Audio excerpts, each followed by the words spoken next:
Hi, welcome to another Interstellar Prime update video. Today we're going to be picking back off where we left off last time, where I had a bug where I can't get into the RTS mode. So here we are. As you can see, now it's working. I fixed the bug, yay.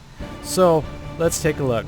What this is essentially a station where I can actually use to control a drone. We call it the Overlord drone. In this case is it's a police controlling the police droid, basically the same as you saw last video. So I'm gonna go ahead and highlight the first thing that we implement, which is a nav mesh in the technical term, which means that the AI or the characters that you use or your units won't just keep running to the wall when you tell it to go to somewhere that has a direct obstacle like what you just saw. There's a rock in between, but instead of just keep running to the wall, basically the AI knows or smart enough to go around the rock. So that's basically what it is. And without it, it's almost impossible to play because they just keep running to the wall and that's it. So that's one of the things that it's essential that we have in our system here that would make the RTS mode a lot more enjoyable and playing like just any other AAA RTS style games. So as you can see here, that guy's almost dead. Another thing I want to show you is these guys won't just stand there and take the hit. If they see an enemy, they're gonna try to except for that instance, I guess. He just died. No, I guess he just got they prioritize ranged weapons, or enemy with ranged weapons. So it basically, when it sees the enemy, they just gonna go ahead and attack. But if I tell it to stand, okay, I don't know what just happened there. But if I tell it to stand, okay, stand. It should not do anything until I tell it to attack. That's basically what I'm trying to say. So there it is. These enemies are pretty easy to defeat. They're just kind of mindless zombie. In the story, they're essentially apes. They look like humans, but basically they're apes modified to be, to be used as a kind of like a super zombie monster type soldier. It's kind of like an ongoing experiment in the game universe that we'll go ahead and reveal it to you later. Now I'm just gonna go ahead and order these police bot or battle bots to come and go to where I need it to go. Right here, a whole bunch of guys hanging out here. I'm gonna tell it to eliminate. As you can see there, when I tell it to attack, it will automatically go find some kind of cover. Right now it's not really a cover, but there's so that's why it's circling until it finds some kind of cover that they can take. So that's another AI feature that we have. Of course it's not going to be perfect. We're not AAA. I mean, let's be real. We don't have $150 million. We're developing this game for 30 grand, so we're pretty proud of what we have so far. And with the budget that we have, it takes a lot of sacrifice, of course, but we really believe in it. If you believe in it, please help us promote, just simply by, share it or something, and on your social media if you want, in your gaming community, just kind of show, hey, check it out, Interstellar Prime, this game. It's made by a very small team and a very small budget, and we are very ambitious about the type of game that we want to make. Anyway, I digress here. Let's go ahead and check out the rest. You kind of get the idea. It's an RTS game. You can point and tell the guys to go where it is.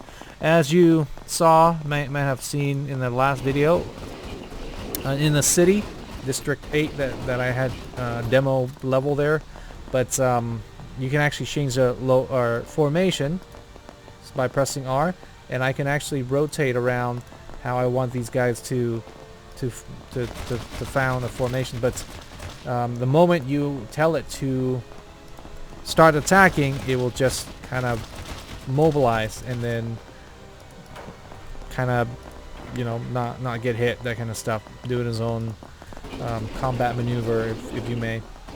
Another thing I want to point out is on the side here, if I look closely, I see 1, 2, 3. That's coordinated to the keys. So for example, if I look at my left side and I see that the droid number 3 is taking a hit and I want him to go out of harm's way, and just simply press the keyboard number 3 and it will select him. As you can see his highlight, and then I can tell him to go, hey, go here, don't get hit, just like so.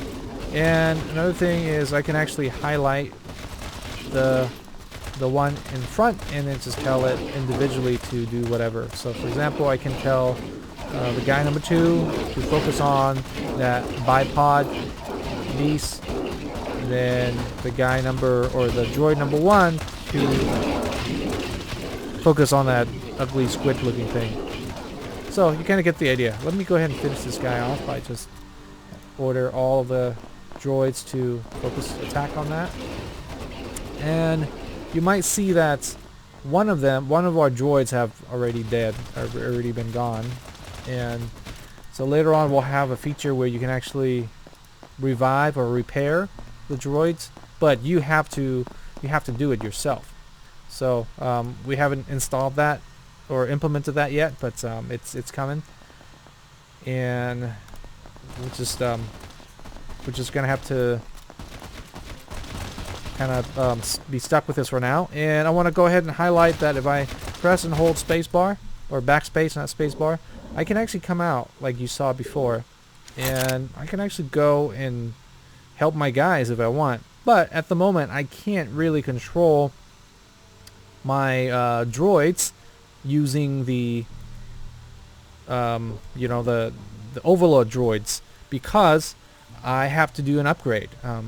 Really, we haven't implemented that yet, but later on we're going to create a system where you can upgrade your suit to have a link per se, so that you can actually directly communicate and control the overlord droid, so you can enter the RTS mode anywhere. So instead of having to be in the mining vessel or like a droid control station. So you can see here all the dynamic system is there. Every single asteroid that you see that has gas, you can actually mine, and it is quite a large map, which at the end here, you probably see in the last video, but at the end here I'll go ahead and hop back onto the jets and then just kind of show you the scale and the detail we put in this game. So right now, there they are. I was looking for them. Alright guys, how are you? You still working on that? Alright, let's get him here. Alright, keep shooting him. He's almost dead. Anyway, he's not really a big threat. He's really slow. So I'm gonna order the guys to go inside the abandoned hidden lab here, and apparently I have to fix some collision issue here. And by the way, the drone, or the overload drone, also has the feature here where you can turn on the lights. And then I'm gonna go ahead and kind of go in. This is kind of like a more of a scary looking lab, kind of abandoned lab. So I'm gonna, now this is gonna be a lot harder to survive now, because okay, I clearly need to fix the colliders there. It is harder because we're in the close combat or close quarter situation, and there's not a lot of room to run around, and these guys are melee attacks, and that's what's making this a bit more challenging. So let's hope we don't die here. Let's see. Alright, attack that. So while these guys are getting killed, I'm gonna go ahead and fly around. By the way, can press V and then change the perspective, and then just kind of look around here, what's going on. And the frame rates might drop a little bit. You might see on the top left corner, and it goes up and down, and that's because we haven't really optimized it yet. We are working really hard on just to try to get the core optimization and graphics fix. It's in the last queue per se. So let's see where my, here he is. Alright, shoot him. Attack. He's not attacking. Alright. Clearly there's a lot of work to be done here. So I'm going to have to figure out why when I'm over here there's a lot of lagging here. So there might be something that's going on. So that's just part of the game development. You have to kind of play your game a billion times and then discover something that you haven't discovered before. But anyway, this whole quest is for you to come and grab this head with your, just basically, I can't do that with my drone apparently. So, but now I have to go in there. But I'm not just gonna go all the way there. I'm gonna sheet a little bit and just fly. And as I do that, I'm gonna take the chance to just show you how detailed and how dynamic this game is. You can see the last video, we board the ship, the what is it called again? The Crimson Honor. Oh, hopefully I don't crash and die. Alright, the Crimson Honor. Yep, that's what it is. And then we saw that inside there's all kinds of stuff. There's items you can collect, and there's enemies you fight.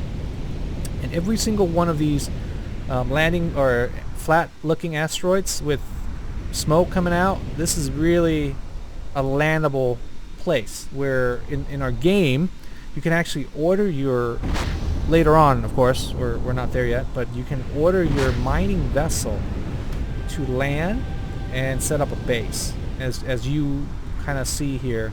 Or if you've seen the older original concept demo, that's where all this is coming from. So you can probably recognize the mining vessel here too. So basically when you land, you have the ability to deploy the drones for like local defense for smaller critters, and going into like the caves and stuff like that, because you definitely do not want to be doing this because you can crash any moment and game over. So you want to set in your droids and you yourself to go in and clear out a stronghold or something like that. But yes, you can see how much detail we put in this game, and the scale.